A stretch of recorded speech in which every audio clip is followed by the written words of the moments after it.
Well, hello, my name's Neil Innes, and I'm proud to say I wrote this stuff, and it's rather interesting to see it all again. You have to remember it was done with very kind of limited animation. There's an awful lot of hanging about, really. It's not crash bang wallop animation, but I think it's kind of gentler on the eye in many ways.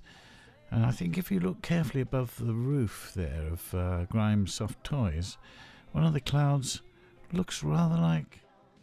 Could it be Dotty or... No, it's a piece of broccoli. Anyway, this episode is called The Terrible Storm. And it was written, I think, in 1987, or not long after our big hurricane. We had a big hurricane in 1987. And the one that Michael Fish, the weather forecaster, failed to spot completely. But I think everybody, all ages, remembers, and the after effect. So this story was, in a way, about the kind of the drama of the night. I remember, waking up in the morning and looking out and seeing, that's not my garden. 2 big trees had blown down. So the night was quite frightening, and so I thought the dolls could all be a bit frightened. And again, for very limited animation, I think the wind swirling and simple tricks like the door banging and the lighting, I think they got the lighting really well.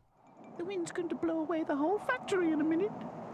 Don't be silly, said Dotty. The wonderful thing about the Raggy Dolls was, even though they're all something wrong with slightly wrong with all of them, they all looked after one another. I think it's always a good message to send out, that if there's nothing all right with any of us. None of us are perfect, and it's a lovely idea, that people, if they all get along with one another, try and help each other out instead of sort of trying to elbow each other out of the way.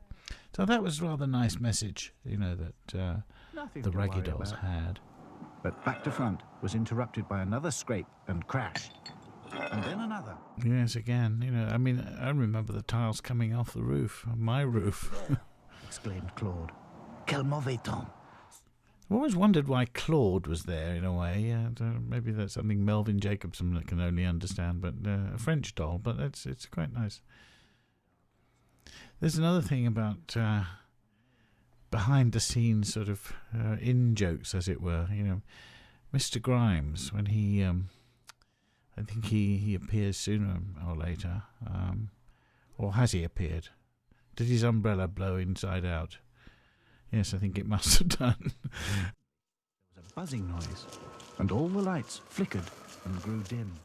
Very good light bulb work there, the animators. No, but Mr. Grimes actually looks like John Marsden, the executive producer. So that was the animator's joke there. Phew, said Dotty. Thank goodness for that. I thought for a moment we were going to have to find our way back in the dark. But just as the Raggy Dolls were about to set off, out went the lights. Oh no, moaned Sadsack. It is the end of the world. The number of times I wrote the Raggy Dolls blinked, because they'd all be in darkness and just a blinking of an eye. But all the characters were lovely, I think. Lucy with it being scared all the time, and Back to Front being so handy, even though he sort of had probably the worst disability of all, not being able to see where he's going. And so, everyone uses their sort of disadvantages in a way. Sadsack. It's a bit of Sadsack in all of us, really. Gloom merchant and so full of his own misery, doesn't really quite know what he's doing himself. Yes, that's right, you ninny. You got your foot on your own Everyone foot. Ready? Called Back to Front, as another tile crashed. Oh, more tiles coming off the roof. Back to Front was quite used to not being able to see. I think Après the Deluge comes soon. Oh no, that's right. They all get back to the reject bin. And again, the animators, really good use of light. Wonderful bit of light coming up in here. Pure Caravaggio. There. Isn't that nice? Rather startled. What a terrible storm, said Dotty. No, it's getting more like Rembrandt. chiaroscuro, they call it, the use of light and dark. Where does it go? Wondered Princess. And why is there so... Another winner there, the torchlight. I think that's really lovely composition. I think, that's part of the trick. If you get the composition right, the lack of action, doesn't really matter so much. Claude put his arm around her shoulder. Do not have fear, he said kindly. I'm happy to say my grandchildren like this too, so this is 20 years on, I can tell they like it. They're not just sucking up to me, they actually sit glued to it. Wind howling and the tiles crashing to the ground. And of course, the noises sounded worse. Now then, après the deluge. What a mess! There's Mr. Grimes, looking remarkably like John Marsden. I'll have to stop production and put everyone on repairs. He was a very quiet and patient man, actually. He got a lot done. I don't think the Raggy Dolls would have been anything like as good with it, were it not for his, deft and patient touch. Patient with everybody. Lots of big trees have been blown over, snapping the power lines, damaging cars. That's right. It's no laughing matter, said another. My neighbours were nearly killed when a tree fell on their house. There's an awful lot of blinking going on. Well, you tell him, Lucy. I hope it's all right. The Raggy Dolls decided to investigate as soon as Now, possible. yes, Florrie Fosdyke, the canteen lady, is visually based on Joy Whitby, the executive producer. Oh, what fun we had.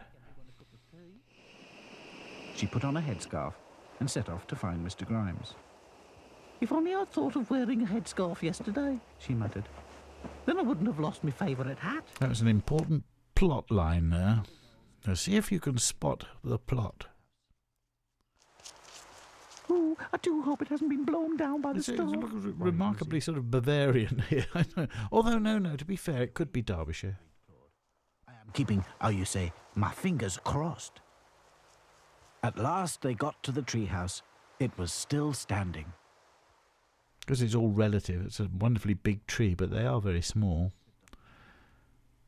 All our big trees are getting poisoned. The chestnuts this year. This is 2011. The chestnuts are all getting burnt by something. There's the treehouse. A magpie suddenly popped his head through a hole in the roof. Who's that? Oh, thank goodness, it's only you.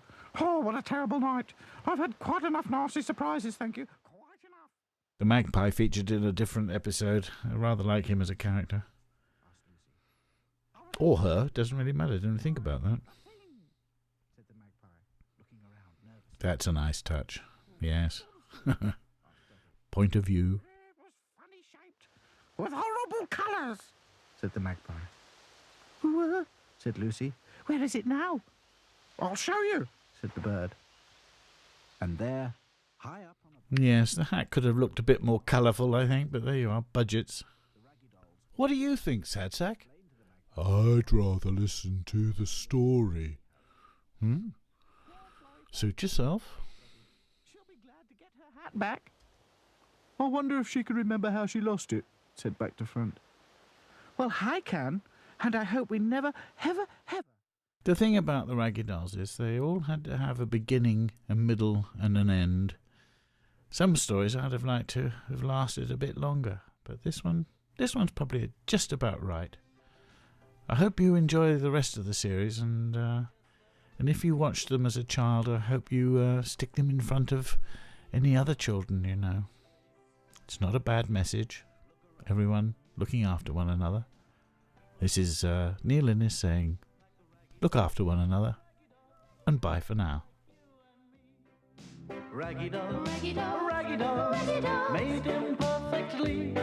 So if you're not at ease with your knobbly knees and your fingers are all fuzz, stand on your two left feet and join our raggy doll chums. 'Cause raggy dolls, raggy dolls are happy just to be raggy dolls, raggy dolls.